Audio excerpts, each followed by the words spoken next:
జనరల్‌గా మనం ఒక పనిని బెటర్‌గా చేస్తున్నప్పుడు, మనలో ఉన్న హిడెన్ టాలెంట్‌ని గాని మన ఫ్రెండ్స్ మనకు చెప్తుంటారు. మామ నువ్వు ఈ పని బాగా చేస్తున్నావు. నీలో మంచి ఆర్టిస్ట్ ఉన్నాడు. నీలో మంచి డాన్సర్ ఉన్నాడు అని చెప్తుంటారు కదా! అప్పుడు మన రియాక్షన్ ఎలా ఉంటది? మహా అయితే వాడికి థాంక్స్ చెప్తాం. లేకపోతే నాకంత సీన్ లేదులేరా అంటాం. ఎందుకంటే వాడు తప్ప మనల్ని ఎవడో అలాగ అనడు అని మనం అనుకుంటాం కాబట్టి. బట్ ఒక అభిప్రాయం, ఒక ఒపీనియన్ అనేది ఒక్కరితోనే ఆగిపోద్దు. అది మంచిదైనా, చెడ్డదైనా సరే.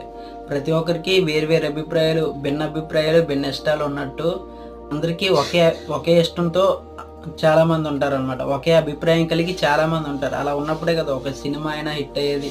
ఒక పొలిటీషియన్ అయినా గెలిచేది అలా ఉన్నప్పుడే. చాలామంది కలిసి ఒకదాన్ని ఇష్టపడినప్పుడే అలా ఉంటారు.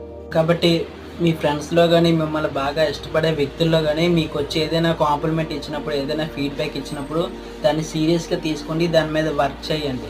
దాని మీద తీవ్రంగా పని చేయండి. ఆ పని చేసే తీవ్రత, ఇంటెన్సిటీ అనేది 100% ఎఫర్ట్స్ అంటారు కదా! అది పెట్టండి.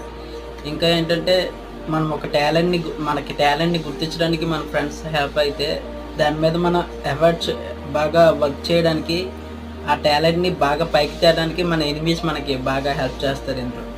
కాబట్టి మీకు ఇష్టమైన పని చేస్తున్నప్పుడు, లేదా మీ ప్యాషన్ మీద, లేదా మీ టాలెంట్ మీద వర్క్ చేస్తున్నప్పుడు ప్రతి ఒక్కరి గురించి ఆలోచించొద్దు. మీకెప్పుడు కాంప్లిమెంట్ ఇచ్చి, మీకెప్పుడు ఫీడ్‌బ్యాక్ ఇచ్చే ఆ నలుగురు గురించే ఆలోచించండి. ఆ జెన్యూన్ ఫీడ్‌బ్యాక్ ఇచ్చే నలుగురు గురించి ఆలోచించండి. ఎందుకంటే ఒకరికి ఒక అభిప్రాయం, ఒక అభిరుచులు కలిసాయంటే ఖచ్చితంగా అది ఇంకొకరు